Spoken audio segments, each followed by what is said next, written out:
You're listening to the 4-Phase Cycle Podcast with your hosts, Dr. Alex and Megan of Zesty Ginger. If you're looking to naturally balance hormones and learn how to work with your body instead of against it, you've definitely come to the right place.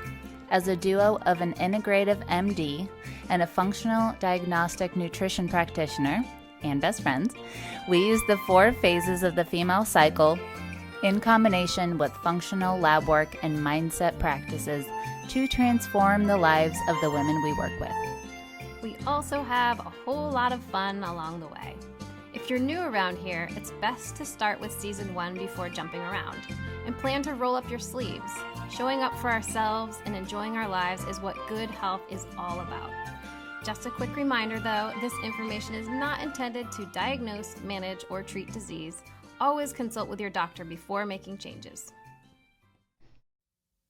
Hello there, Megan here today, co-founder of Zesty Ginger, and welcome to part 2 of my very, very vulnerable personal series. So if you are jumping in right now, go ahead and go back to the last episode where I shared a very awkward announcement, a lot of TMI.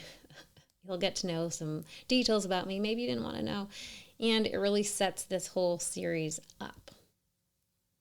My goal is to be completely open and vulnerable. And in the process, as healing happens for me, I hope healing also happens for you. I've been feeling called to share a lot more personal details lately. And what pushed me over the edge was finding out more detail about my human design. I don't know if you know about human design, but it is a fabulous, cool thing to look into. I'd been listening to someone I like in a human design podcast tell stories. And my design is that I am a storyteller. And that is how people learn from me. And I've always known this. I've noticed this to be true. And I've just often felt it was a little self-indulgent to just tell stories about myself. And yet at the same time, every time I was sharing what I was learning in the moment and my discoveries, I get so many messages for people saying that they're connecting the dots on things they've been trying to figure out for years. And I think they're just feeling seen and heard and so similar to me. And so I realized that stories really are where it's at for me. And I'm going to be doing more storytelling.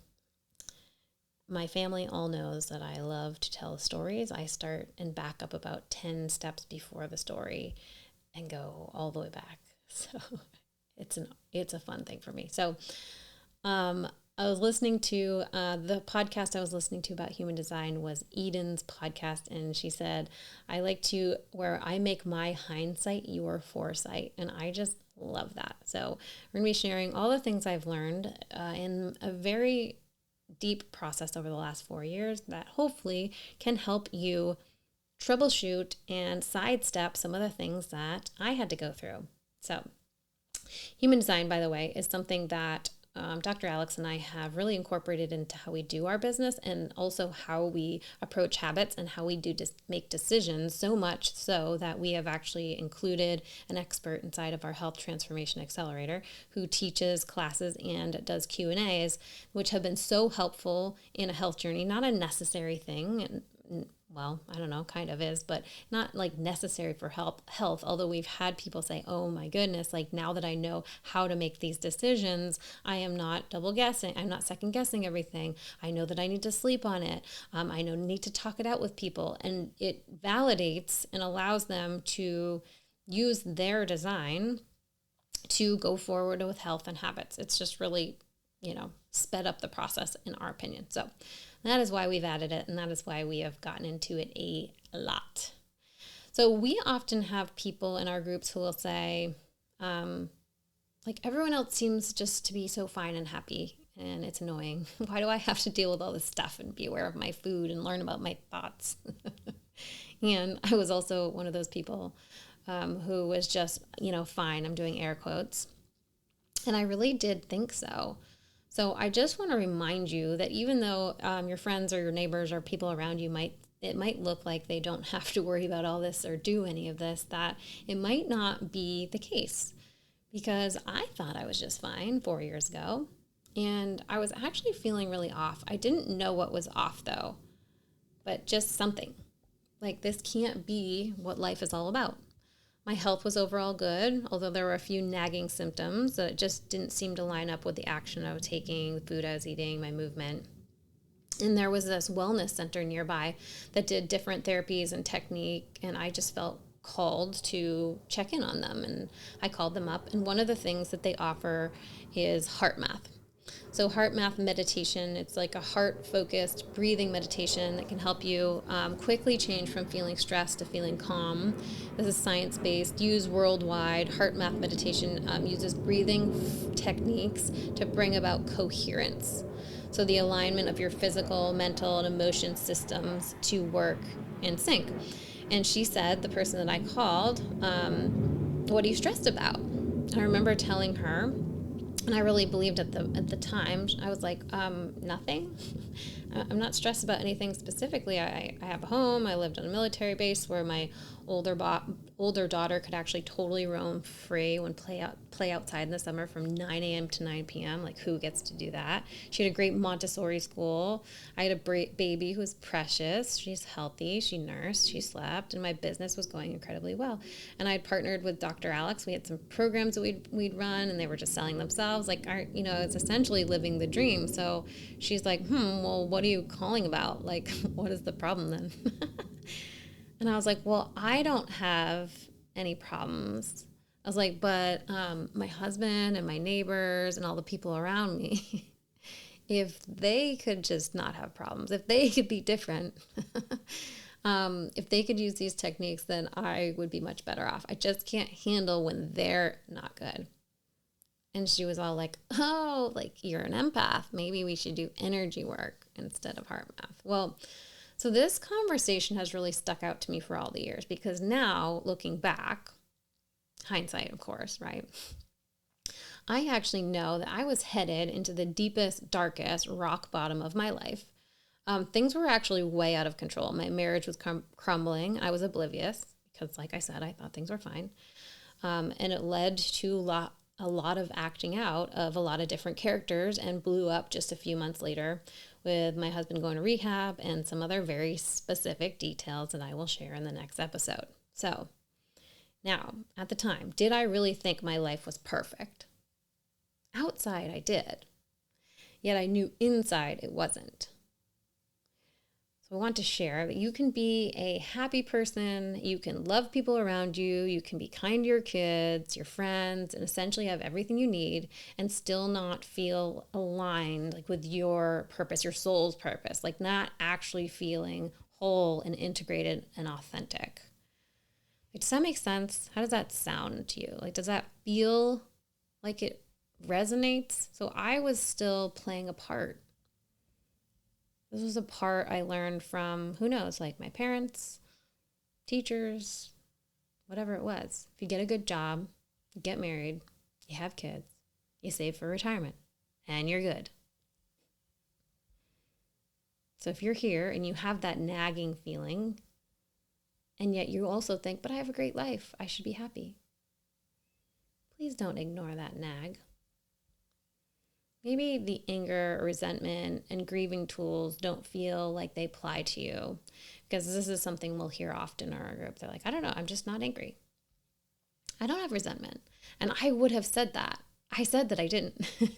And yet I spent the next 4 years needing them and using them. Sometimes for people, it's something a little different, like maybe the people you interact with, fabulous. You don't have any resentment about people right around you, but maybe it's towards your doctor, or maybe it's towards those crazy symptoms you've had, or maybe it's like the setup of society. This can be applied to any and all. Or maybe this is to yourself, because for me, the biggest resentment that I held was towards myself for not waking up and seeing what was happening.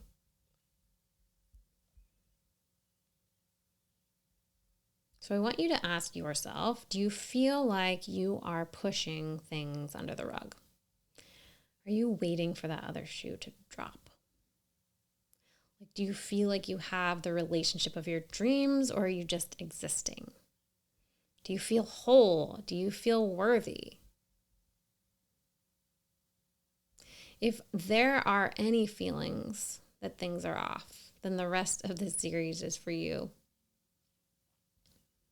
Just even that small little inkling. Because honestly, if I had listened to that small inkling a long time ago, it wouldn't have turned into the huge boulder that it turned into. We often have this towards or away from motivation, right? And I was strongly away from motivation, meaning what I would do was I would wait until things got really, really, really, really, really, really, really, really bad until I did anything. Even if I noticed that something was going off, I'd be like, oh, okay, well, yeah, but it's okay. Other people have it worse. Then I'd let it be, and I'd let it be, and I'd let it be, until it got to the point where it was totally rock bottom. And now, being a person that's very different identity and being a person who's learned a lot, now I realize that you can actually make more momentum going towards what you do want before anything bad has happened. You can work on that. You can go towards, you can learn, you can grow, you can evolve without having this crash. And when you have the tools, when you have a coach, when you have the subconscious reprogramming, it makes there a little bit of, like, it's like there's a ladder. There's a ladder from where you are of feeling a little bit off to that new level, that up level. But when we don't have that ladder, instead we drop way down into the depths. And some of us go deeper and deeper and deeper, so deep down that our rock bottom is like 10 buildings below the bottom. It's just even farther.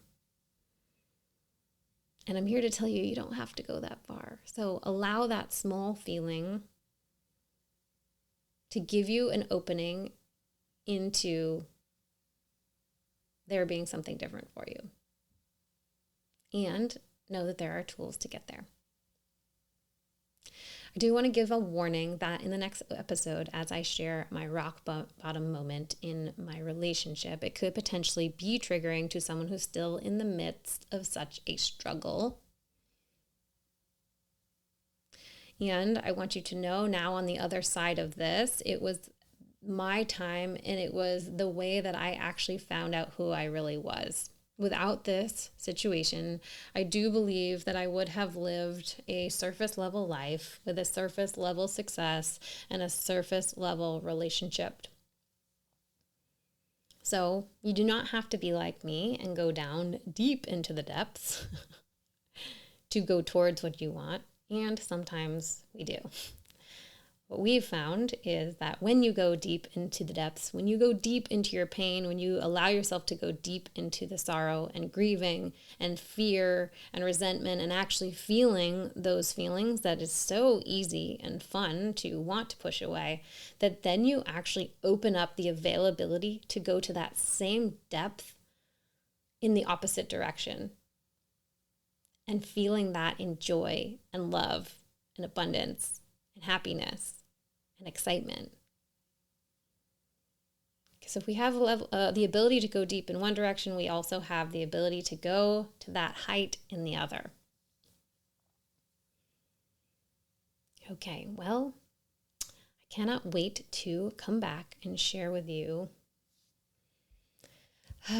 huge story for me, huge turning point. This is a story that I practiced speaking over and over and over at an 18-day training, and had so much healing around this that I'm going to share here publicly on the podcast, and really do hope that this helps at least one of you, many of you. Please share it if it does. And I'd love your feedback. I'd love to hear your takeaways, your aha moments. Instagram at Zesty_Ginger or support at Zesty Ginger.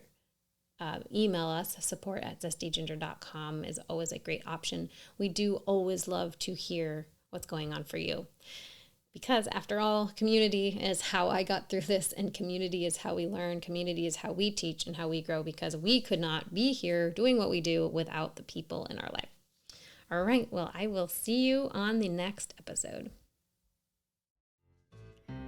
Thanks for coming out to hang with us on the podcast. It is our goal to transform the way women are treated in healthcare.